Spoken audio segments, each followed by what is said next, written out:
पापा हो कवना पापा धन रौरा बानी जी, चाचा हो कवना चाचा धन रौरा बानी जी।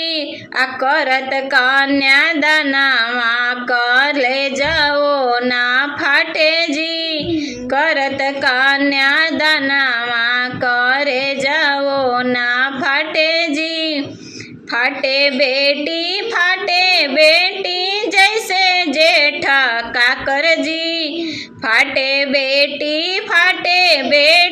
जैसे जेठ काकर जी। आ दुनिया के रीतिया निभावत हम बानी जी, दुनिया के रीतिया निभावत हम बानी जी। भैया हो कवना भैया धन रौरा बानी जी, आ करत पानी गरहन हाथो ना कापे जी, करत पानी गरहन